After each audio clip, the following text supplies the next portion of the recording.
Hello everyone, कैसे हो सब। और मैं बहुत ज़्यादा एक्साइटेड हूँ आज के इस सेशन में, क्योंकि आज के इस सेशन में हम एनसीईआरटी को रिवाइज करेंगे प्लस उसके एग्जाम्पल क्वेश्चंस को सॉल्व करेंगे। तो मैं बहुत ज़्यादा एक्साइटेड हूँ। आप कैसे एक्साइटेड हो? इस एक्साइटमेंट में इस वीडियो को सबसे पहले लाइक करो और मेरी बातों को सुनो। सबसे पहले है हम यहाँ चैप्टर फर्स्ट स्टार्ट कर रहे हैं, केमिस्ट्री का, केमिकल रिएक्शन एंड इक्वेशन वाला जो चैप्टर है। अब उस चैप्टर में मैं आपको 10 से 15 मिनट में वो चैप्टर पूरा रिवाइज करवा दूंगी। हर एक इंपॉर्टेंट पॉइंट, हर एक इंपॉर्टेंट एग्जाम्पल्स, हर एक चीज जो कि एनसीईआरटी में लिखी है और आपको पता होनी जरूरी है। साथ ही साथ इसके बाद इसी में आपको कनेक्टेड वीडियो मिलेगा जिसमें हम एग्जाम्पल्स को सॉल्व करेंगे। आज आपके 10 एग्जाम्पल्स रहेंगे, कुछ आपके एमसीक्यूज रहेंगे जो कि एक्सरसाइजेस वाले भी हैं। तो यहाँ पर इन सब चीजों को करने के लिए वीडियो को आपको पूरा देखना पड़ेगा और बीपीएससी की तैयारी करते रहिए, केवीएस की प्रिपरेशन करते रहिए इन सारे एनसीईआरटीज के साथ। प्लस यहाँ पर आपको काम क्या करना है, आपको अपना नोटबुक लेकर बैठना है, पेन लेकर बैठना है। जो भी चीज मैं स्क्रीन पर पढ़ाऊंगी अब आपको उसको नोट करना है, तो वो आपके एनसीईआरटी के सेल्फ हैंड रिटन नोट्स हो जाएंगे जो मैं लिखूंगी। आपको फिर एनसीईआरटी पढ़ने की जरूरत नहीं रहेगी। वो एनसीईआरटी के नोट्स आपके लिए लास्ट टाइम रिवीजन के लिए बहुत ज्यादा हेल्पफुल रहेंगे। कर देखो, कर देखना और एक दिन बाद उस चैप्टर को रिवाइज करने के लिए कोशिश कर, उसको ओपन करना वापस से, तो देखना तुम्हारा एनसीईआरटी पढ़ने में कितना समय लगा और उसको आपको जो हैंड रिटन नोट्स आपने बनाए मेरे पूरे स्क्रीन पे लिखे हुए वो आपके प्रिपेयर हो जाएंगे। फिर भी नहीं करना चाहते हो तो क्या कर सकते हो, आप इसका स्क्रीनशॉट लेते रहो। पर ये है, मैं ये बोलूंगी कि आप जो लिखते हैं वो दिमाग में रुक जाता है, तो इसलिए यहाँ पर जो भी मैं लिखूंगी आपको उसको नोट डाउन करना है और आपको वो आपके हैंड रिटन नोट सेल्फ बनाए हुए तैयार हो जाएंगे। तो बहुत ज्यादा खुश हो जाओ और थम्स अप करो। और सेशन कैसा लगा जरूर बताना, जिससे कि एग्जाम्पलर्स के क्वेश्चंस को और बढ़ाते हुए एक साथ वन शॉट वीडियो में वन चैप्टर पूरा कंप्लीट कर लेंगे। आज आपका फर्स्ट डे है, इसीलिए आज आपके यहाँ पर 10 एग्जाम्पल्स हम सॉल्व करेंगे प्लस आपका रिवीजन चैप्टर का। ठीक है, चलो लेट्स चलिए। तो फटाफट यहाँ पर केमिस्ट्री का first chapter class 10 NCERT text book का हमारा रिवीजन के साथ साथ एग्जाम्पलर को कवर करेगा, तो स्पीड में करेंगे, है ना। क्विक रिवीजन है क्योंकि हमारा ये types of a chemical reaction की बात करते हैं। तो आपको 4 तरह की मेजर रिएक्शंस पढ़नी है, जो कि combination, decomposition, displacement, oxidation, reduction reactions. ठीक है, संयोजन, अपघटन रिएक्शन, फिर आपकी विस्थापन प्रक्रिया, फिर आपकी ऑक्सीकरण, अपचयन अभिक्रियाएं। ठीक है, देखो डिस्प्लेसमेंट रिएक्शन में 2 तरह की रिएक्शंस आपको पढ़नी है। यहाँ पर सिंगल डिस्प्लेसमेंट की भी बात करेंगे और डबल डिस्प्लेसमेंट की भी बात हम करेंगे अभी धीरे धीरे आगे। जो भी चीज मैं बोल रही हूँ, जो भी चीज है, आप अगर स्क्रीनशॉट लेना है स्क्रीनशॉट ले लीजिए, पीडीएफ अगर चाहिए तो पीडीएफ दे दूंगी, नहीं तो हैंड रिटन नोट्स आपके लिए सबसे बेस्ट रहेंगे। आप उसको प्रिपेयर करिए, टाइम बिल्कुल वेस्ट नहीं करेंगे। चलो, सबसे पहले रिएक्शन है कॉम्बिनेशन रिएक्शन। इसमें जो पॉइंट्स यहाँ पर लिखे हैं मेजर इंपॉर्टेंट पॉइंट्स हैं। सबसे पहली बात है, एक प्रोडक्ट बनता है, सिंगल प्रोडक्ट फॉर्म होता है, ए और बी 2 है और क्या बन जाएगा, ए 2। तो ये एक साथ बना तो मतलब सिंगल प्रोडक्ट बनेगा, किससे, 2 चीज जब कंबाइन होंगी। ठीक, अब देखो ये हमेशा ऊष्मा क्षेपी आपकी रिएक्शंस होती है, combination reactions exothermic in nature होती है। अब यहाँ पर बात आ जाती है क्या इंपॉर्टेंट, ये चीज आपसे पूछते हैं, इसको याद कर लेना। ठीक है, फिर क्या चीज है आपकी ऑल इंपॉर्टेंट एनसीईआरटी रिएक्शन, आपको क्या पढ़ना है, सबसे पहले फॉर्मेशन ऑफ स्लेग लाइम पढ़ना। स्लेग लाइम का फॉर्मूला क्या होता है, आपका कैल्शियम हाइड्रोक्साइड। साथ साथ वो सब चीजों को याद करते चलेंगे जो चीज आपके एग्जाम में पूछना ही पूछना है, मतलब उनका फिक्स है। जैसे कि स्लेग लाइम का फॉर्मूला क्या हो जाएगा, कैल्शियम हाइड्रोक्साइड। ठीक है, ये आपका स्लेग लाइम का फॉर्मूला हो गया। अब देखो इसका फॉर्मेशन पूछते हैं एग्जाम में, तो आओ इसकी रिएक्शन मैं यहाँ पर बता दे रही हूँ। तो रिएक्शन नंबर फर्स्ट आपकी हो जाएगी, जिसमें आपकी क्विक लाइम कैल्शियम ऑक्साइड के साथ वाटर ने अभिक्रिया करी और क्या बना देगा, ये आपका बना देगा, जस्ट अ सेकेंड, ये आपका कैल्शियम हाइड्रोक्साइड बना देगा। ठीक है, और इसी को बोलते हैं स्लेग लाइम। और ये क्या है आपका, ये आपका है क्विक लाइम। ठीक है, ये चीज क्लियर हो गई। अब ये स्लेग लाइम जो होता है, ये आपका व्हाइट, मतलब एक तरह से व्हाइट वॉशिंग में इसका इस्तेमाल होता है।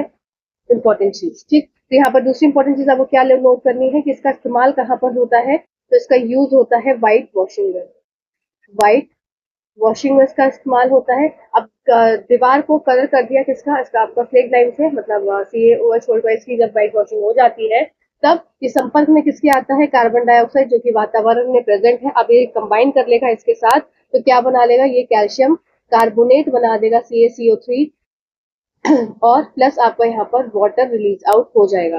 ठीक है, तो ये थिन लेयर जो आपको वॉल्स पर दिखती है, तो ये कैसा, देखो ये जो होता है कैल्शियम हाइड्रोक्साइड, ये कैसा थोड़ा डल सा दिखता है, पर ये क्या होता है, चमकदार आपको कैल्शियम कार्बोनेट देखने को मिलता है। ठीक है, वेरी इंपॉर्टेंट है ये रिएक्शन आपकी, बहुत ज्यादा इंपॉर्टेंट। कैल्शियम कार्बोनेट वाली रिएक्शन बहुत इंपॉर्टेंट अंतर्गत आती है। ठीक है, चलो आओ नेक्स्ट देखते हैं। अब कोल विद ऑक्सीजन की रिएक्शन क्या है।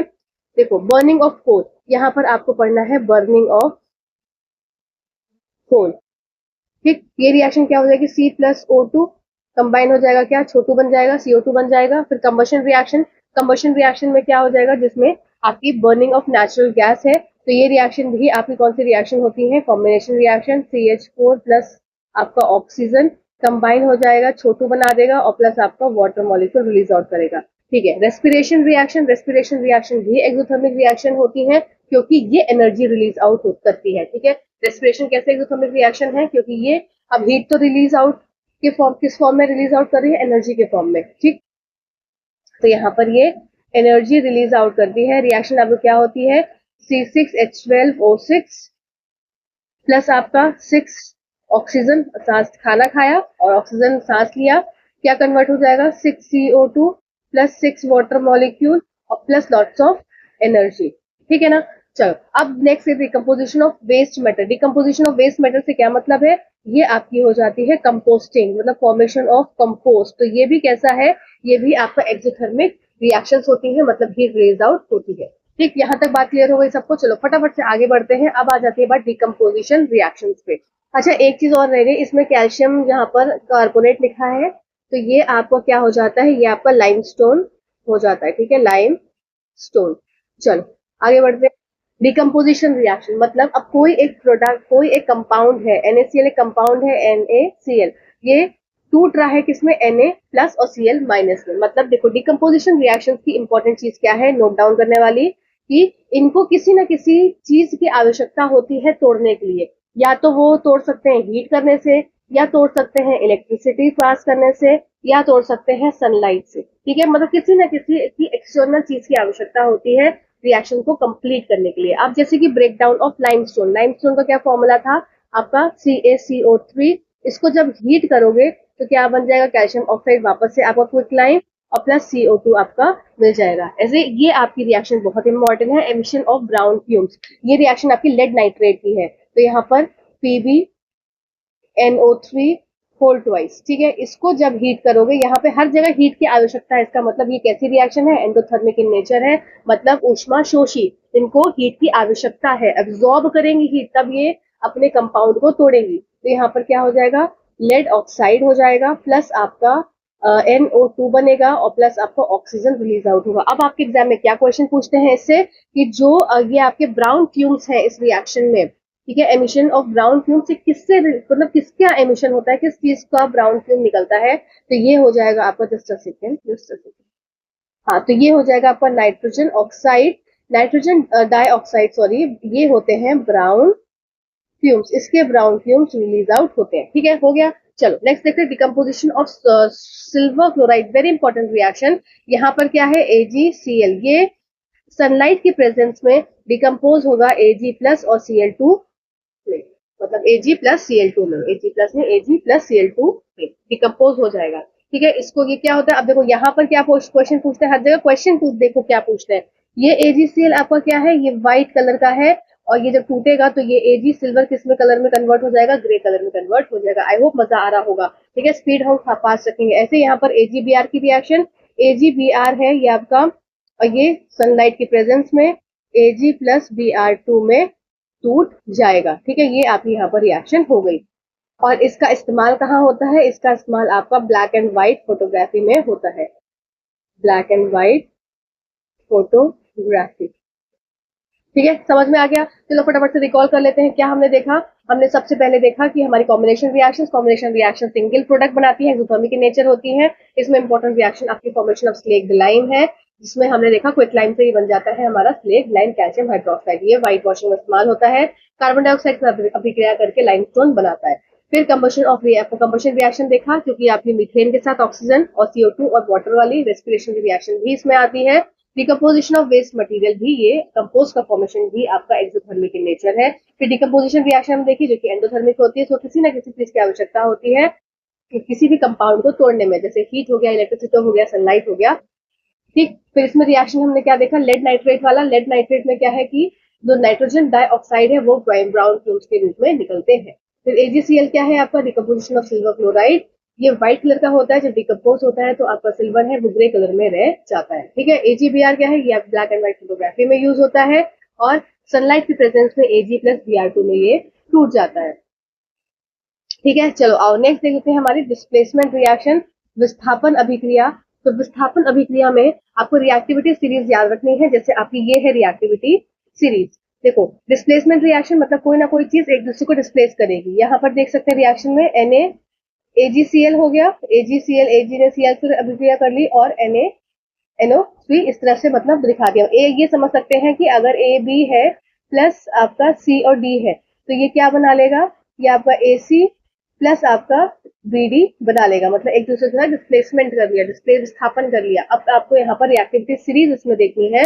तो reactivity series sodium, potassium, calcium, magnesium, aluminium, इसको हम डिटेल में मेटल एंड नॉन मेटल में पढ़ेंगे कि हर एक एक चीज हमको पढ़ना रहेगा कि ऐसे सोडियम और पोटेशियम को कहाँ रखते हैं, फिर कौन से क्या होते हैं मेटल्स हैं, पेटल्स और नॉन मेटल्स में कौन कौन से अपवाद है, ये सारी बातें हम आगे पढ़ेंगे। ठीक है, अब इससे इतना समझ लो कि जो ऊपर होता है रिएक्टिविटी सीरीज में, जैसे कि यहाँ पर अगर बात करी जाए इस रिएक्शन को देखा जाए आयरन और कॉपर वाली, तो आयरन ऊपर है, कॉपर नीचे है। तो जो ऊपर होता है रिएक्टिविटी सीरीज में वो क्या करता है, नीचे वाले को डिस्प्लेस आउट कर सकता है। अब यहाँ पर CuSO4 का घर बसा हुआ था तो आयरन ऊपर था, उसकी एफिनिटी ज्यादा है, उसकी रिएक्टिविटी ज्यादा है, रिएक्टिविटी सीरीज उसकी पोजीशन ऊपर है, तो वो CuSO4 का SO4 ले लेगा और Cu अकेला रह जाएगा। ठीक है, ये इंपॉर्टेंट रिएक्शन है। ऐसे ही आपकी बुक में एक Zn जिंक और कॉपर सल्फेट की रिएक्शन है, जिंक प्लस कॉपर सल्फेट का सॉल्यूशन है। ठीक है, तो जिंक देखो कहाँ है, यहाँ है, कॉपर कहाँ है, यहाँ है, तो जिंक ऊपर है तो इसको डिस्प्लेस आउट करके ZnSO4 बना लेगा और क्या रह जाएगा आपका कॉपर अकेला रह जाएगा हर परिस्थिति में। ठीक, अब देखो यहाँ पर क्या है, ये आपको सिंगल डिस्प्लेसमेंट रिएक्शन वाली अभिक्रियाएं दिख रही हैं। तो ये हो गई आपकी सिंगल डिस्प्लेसमेंट। सिंगल डिस्प्लेसमेंट कैसे, क्योंकि एक ने ही डिस्प्लेस आउट किया। ठीक है, आयरन ने SO4 के साथ कंबाइन करके कॉपर को छोड़ दिया, तो ये सिंगल डिस्प्लेसमेंट है। अब यहाँ पर आपको पढ़ना है डबल डिस्प्लेसमेंट रिएक्शन। तो यहाँ पर कुछ इंपॉर्टेंट रिएक्शन है जो कि आप डबल डिस्प्लेसमेंट रिएक्शन के अंतर्गत पढ़ेंगे। जस्ट अ सेकेंड, तो यहाँ हम पढ़ेंगे डबल डिस्प्लेसमेंट रिएक्शन। अब डबल डिस्प्लेसमेंट रिएक्शन में क्या हो जाएगा, इंपॉर्टेंट पॉइंट्स शायद मैंने नोट किया है कि नहीं, हाँ मैंने किया हुआ है, चलो उसको छोड़ दो, उसको भी हम करते हैं आगे। डबल डिस्प्लेसमेंट रिएक्शन को इतना समझ लो जैसे A और B है प्लस C और D है। ठीक है, तो ये क्या हो जाएगा, A ने C के साथ अभिक्रिया कर ली, AC बना लेगा, और यहाँ पर B ने D के साथ अभिक्रिया कर ली तो क्या बना लेगा, BD। इसका मतलब डबल डिस्प्लेसमेंट रिएक्शन, डबल हो गया, मतलब डिस्प्लेसमेंट तो हुआ पर दो चीजों का हो गया, इससे डबल डिस्प्लेसमेंट रिएक्शन कहा जाता है। अब यहाँ पर देखो डबल डिस्प्लेसमेंट रिएक्शन यहाँ पर बनाया हुआ है। इंपॉर्टेंट बात क्या है, इसमें हमेशा एक्सचेंज ऑफ आयंस होते हैं और ये प्रेसिपिटेशन रिएक्शन मतलब से अवक्षेपण अभिक्रियाएं होती हैं। ठीक है, आयनों का आदान प्रदान होता है, अवक्षेपण अभिक्रियाएं होती हैं। अब यहाँ पर इंपॉर्टेंट आपको रिएक्शन जो कि आपकी एनसीईआरटी में दी हुई है और ये आपके कई एग्जाम्स में पूछी गई है, क्या आपका सोडियम सल्फेट की Na2SO4 और प्लस आपका बेरियम क्लोराइड BaCl2 ये अभिक्रिया करेगा तो क्या बना लेगा, Na, ये इसके साथ अभिक्रिया करके देखो Ba और Na कंबाइन हो जाएंगे, सॉरी Ba और SO4 कंबाइन होंगे, जस्ट अ सेकेंड, यहाँ पर कंबाइन होंगे। Ba कॉम्बिनेशन करेगा किसके साथ, SO4 के साथ, और साथ ही साथ आपका NaCl के साथ कंबाइन करेगा, तो क्या बन जाएगा आपका BaSO4 बनेगा और प्लस आपका NaCl बनेगा। तो ये आपकी क्या हो गई, डबल डिस्प्लेसमेंट रिएक्शन। अब देखो, अब एग्जाम में क्या क्वेश्चन पूछते हैं, ये तो आपको रिएक्शन सबको पता है ना, पूछेंगे क्या क्वेश्चन आपसे कि इसमें व्हाइट प्रेसिपिटेट किसका बनता है, तो व्हाइट प्रेसिपिटेट आपका बनता है किसका, ये हो गया आपका व्हाइट प्रेसिपिटेट, मतलब अवक्षेपण अगर पूछा जाए कि अवक्षेपण किस चीज का बनेगा तो BaSO4 का अवक्षेपण बनेगा। ठीक है, हो गया क्लियर, चलो आगे बढ़ते हैं फटाफट। मैं स्पीड में पढ़ा रही हूँ क्योंकि हमको 10-15 मिनट में अपना रिवीजन भी करना है और आगे पढ़ना भी है। चलो, ऑक्सीडेशन रिडक्शन रिएक्शन, ऑक्सीकरण अपचयन रिएक्शन में क्या होता है, इसमें मैंने क्या एग्जाम्पल, अच्छा चलो यहाँ पर हम देखेंगे अभी ऑक्सीडेशन रिडक्शन रिएक्शन को हम बाद में देखते हैं। चलो रिएक्शन से समझते हैं। सबसे पहले क्या है रिएक्शन आपकी, जस्ट अ सेकेंड, जैसे ये देखो सबसे पहले कॉपर क्या हुआ, ऑक्सीजन के साथ कंबाइन करा तो क्या बना लेगा, कॉपर ऑक्साइड बना लेगा। ठीक है, तो ये क्या हो गया, कॉपर ऑक्सीजन से कंबाइन कर रहा है तो ये क्या हो गया, ऑक्सीडेशन की प्रक्रिया हो गई। अब यहाँ पर क्या होगा, इसको एक साथ समझते हैं एक ही रिएक्शन में। तो इसको आप इस तरीके से समझ सकते हैं, जैसे CuO है प्लस आपका हाइड्रोजन के साथ रिएक्ट करेगा और इसको हीट करेंगे तो ये कॉपर प्लस आपका वाटर रिलीज आउट करेगा। तो देखो यहाँ पर किस तरह से ऑक्सीडेशन और किस तरह से रिडक्शन रिएक्शन है। देखो ओ ये क्या CuO था और Cu रह गया, तो इसका मतलब ये क्या हो गया, इसका रिडक्शन हो गया। ठीक है, अब यहाँ पे क्या था, हाइड्रोजन था सिंगल और H2O हो गया, मतलब यहाँ पर क्या ऑक्सीजन ऐड आउट हुआ, तो यहाँ जब ऐड हुआ तो ये क्या हो गया, ऑक्सीडेशन हो गया। तो इसका मतलब हम ये बोल सकते हैं इन शॉर्ट कि कोई भी सब्सटेंस अगर ऑक्सीजन को गेन करता है, मतलब हाइड्रोजन ने क्या किया, ऑक्सीजन को गेन किया, तो वो क्या हो गया, वो आपका ऑक्सीडेशन हो गया। या इसकी जगह बोल सकते हैं कोई भी सब्सटेंस अगर हाइड्रोजन को लूज करता है, तो ऑक्सीडेशन में दो चीज आपको पढ़नी है। क्या चीज, अगर गेन ऑफ ऑक्सीजन हो रहा है या फिर लूज ऑफ हाइड्रोजन हो रहा है। ठीक है, गेन ऑफ ऑक्सीजन या लूज ऑफ हाइड्रोजन, ये हो जाएगा आपका ऑक्सीडेशन। अब यहाँ पर मतलब वो चीज क्या है, वो सब्सटेंस ऑक्सीडाइज्ड है।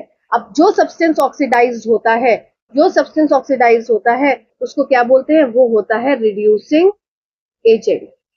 ठीक है, ये इंपॉर्टेंट है। अब देखो रिडक्शन क्या हुआ, रिडक्शन में मतलब क्या हो गया, रिमूवल ऑफ ऑक्सीजन, तो यहाँ पर क्या हो गया, रिमूवल ऑफ ऑक्सीजन, या हम बोल सकते हैं गेन ऑफ हाइड्रोजन। अब जो भी सब्सटेंस ऐसा करेगा वो क्या हो जाएगा, ये आपका ऑक्सीडाइजिंग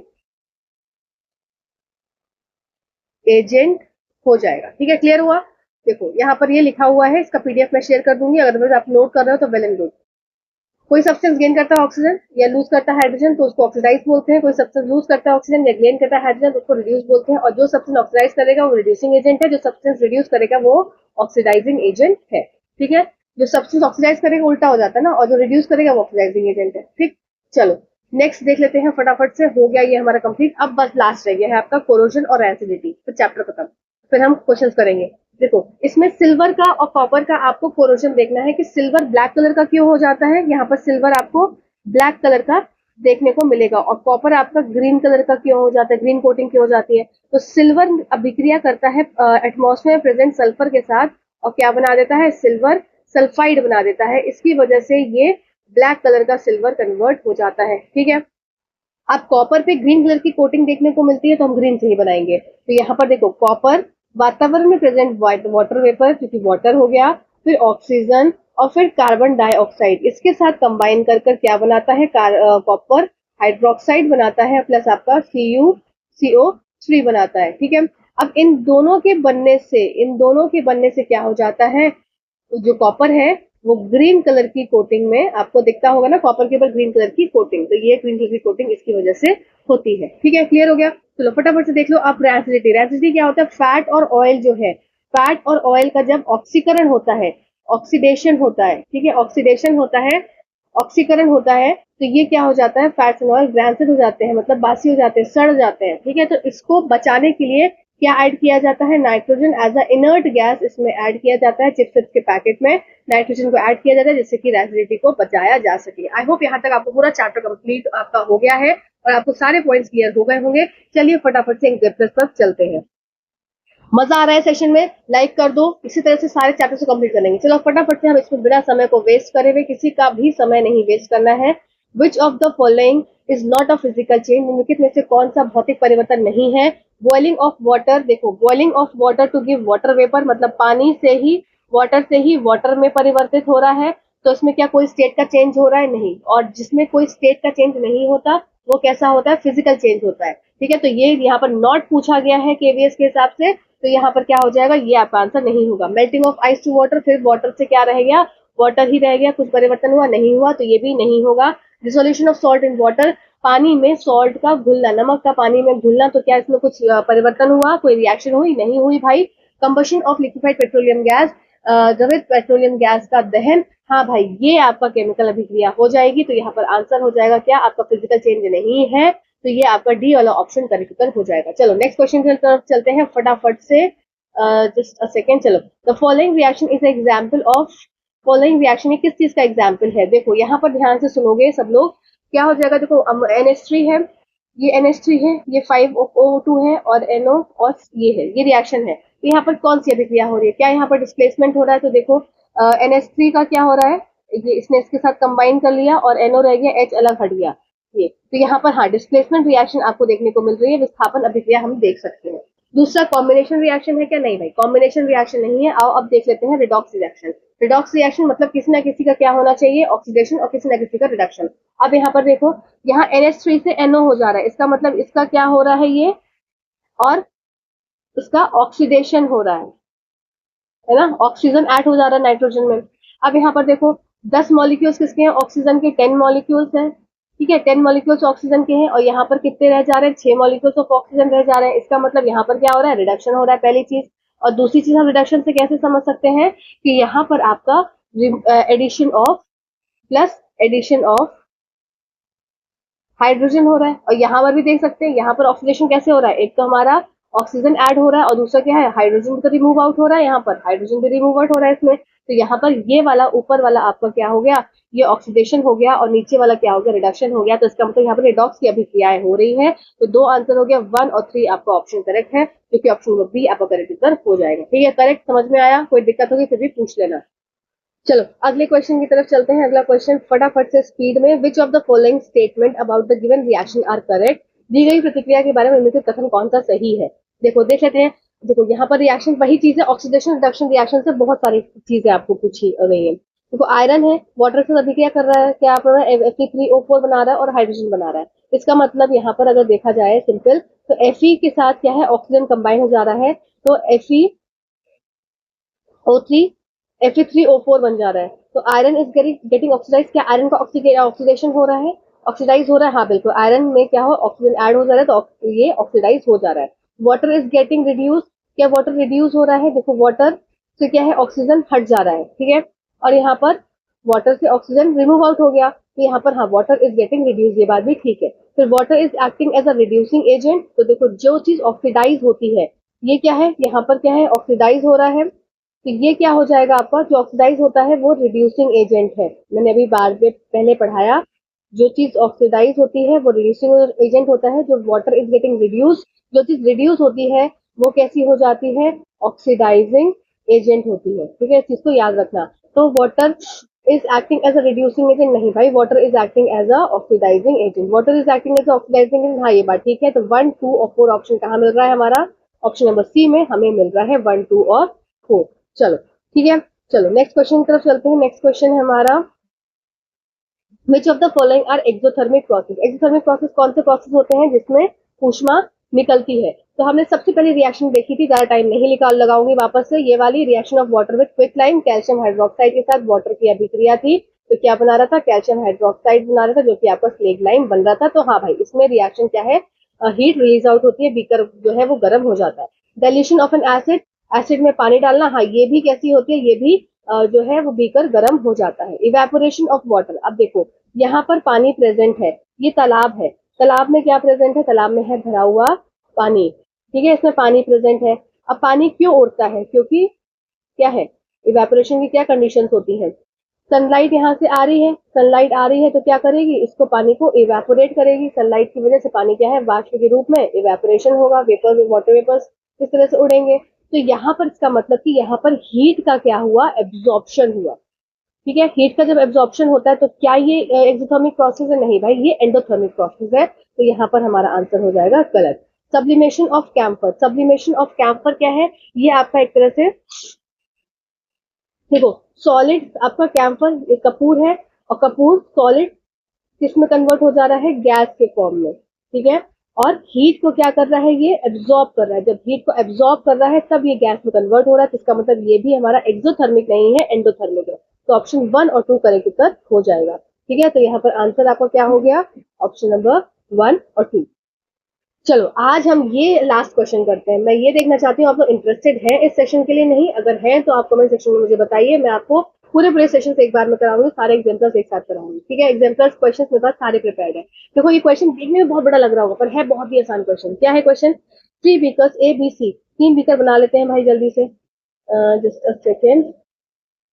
ये देखो, ए बीकर, बी बीकर और सी बीकर, ए बी सी, जिसमें क्या है 25 ml वाटर है सब में। चलो पानी है यहाँ पर, हम भर देते हैं। तो सब में क्या है, थोड़ा थोड़ा पानी भरा हुआ है, पानी डाल दिया इसमें।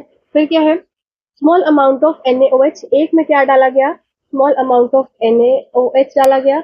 एक में एनहाइड्रस CuSO4 डाला। एनहाइड्रस CuSO4 का मतलब क्या हो गया, ये आपका, इसमें पानी प्रेजेंट नहीं है, नहीं तो इसमें 5 क्रिस्टल मतलब 5 मॉलिक्यूल्स ऑफ वाटर प्रेजेंट होता है कॉपर सल्फेट में। अभी हम आगे चैप्टर पढ़ेंगे, उसमें हम ये सब पढ़ेंगे, है ना। नेक्स्ट देख लेते हैं NaCl। ठीक है, तो ये सब में अलग अलग प्रेजेंट है। फिर it was observe that there was a increase in the temperature of, अब देखो पानी के अंदर ये सब चीजों को डाला गया, सोडियम हाइड्रोक्साइड, फिर कॉपर सल्फेट, फिर आपका NaCl, sodium chloride. It was observe की increase in temperature, increase in temperature हुआ, तो जिसमें टेम्परेचर इंक्रीज हो रहा है उसको मैं रेड से मार्क कर दे रही हूँ। Content in beaker A and B, इसमें और इसमें क्या हो गया, तापमान में वृद्धि हुई। ठीक है, where is in beaker C the temperature of the solution falls, temperature C में क्या हो गया, यहाँ पर तापमान क्या हो गया, गिर गया नीचे की तरफ। तो हम इससे क्या समझ सकते हैं, which one of the following statement are correct, तो कौन सी करेक्ट है statement. In beaker A and B exothermic process is occurred, A और बी में एक्सोथर्मिक प्रोसेस, हाँ भाई बिल्कुल सही है। एक्सोथर्मिक ऊष्माशोषी अगर शेपी प्रक्रिया हुई होगी तभी क्या है, बीकर में टेम्परेचर बढ़ा होगा। ठीक है, ये बात बिल्कुल ठीक है। फिर in beaker A and B endothermic process occur नहीं, एंडोथर्मिक होता तो टेम्परेचर कम हो जाता। In beaker C exothermic process occur नहीं भाई, in beaker C endothermic process occur. हाँ देखो, इसमें एंडोथर्मिक से मतलब ये समझ लो कि जो हीट थी वो एब्जॉर्ब हो गई, उसकी वजह से वो बीकर ठंडा हो गया, इसका मतलब उसने हीट को लिया। जब लेता है तो वो एंडोथर्मिक रिएक्शन के अंदर तक आता है। ठीक है, चलो, तो इसका मतलब हमारा ऑप्शन फर्स्ट ठीक है और ऑप्शन नंबर 4 ठीक है, तो इसके हिसाब से हमारा ऑप्शन नंबर करेक्ट यहाँ पर हो जाएगा, सी वाला उत्तर। ठीक है, इसी तरह से आपके एग्जाम में क्वेश्चन पूछे जाते हैं। और ये आपको सीरीज कैसी लग रही है, मेरे पास सारे क्वेश्चन प्रिपेयर्ड है, मतलब देख रहे हो ना, मैंने बहुत सारे क्वेश्चन प्रिपेयर्ड है, मतलब एकदम मैंने बढ़िया से बनाया आप लोग के लिए। तो ये सेशन मैं यहीं पे अंत करती हूँ, है ना। और आपको कैसा लग रहा है उसके हिसाब से मैं अगला सेशन आपको वन शॉट सारे वीडियोस दूंगी, कोशिश करूंगी कि वन शॉट रहे, नहीं हो पाएंगे क्वेश्चन ज्यादा रहेंगे अपने, तो हम 2 पार्ट में कर लेंगे। पर आज आपका ये ट्रायल डे था, तो ये आपको कैसा लगा, और सब चीज फ्री ऑफ कॉस्ट है। PDF आपको, मतलब नोट्स आप नहीं बनाना चाहते हो तो नोट्स जो मैं PDF के फॉर्म में दे रही हूँ उसको पढ़ लेना, चीजें आपके पास एक साथ लिखी हुई होंगी, सिर्फ आपको एक बार सरसरी निगाहों से देखना होगा। और सेशंस कैसे लग रहे हैं जरूर बताना, तभी आगे इंटरेस्ट मेरा भी जागेगा, देखो मुझे भी इंटरेस्ट जागेगा ना, तभी आगे चीजें बढ़ेंगी, मजा आएगा, आपको भी और मुझे भी। तो till then, thank you so much for watching this video. Thank you.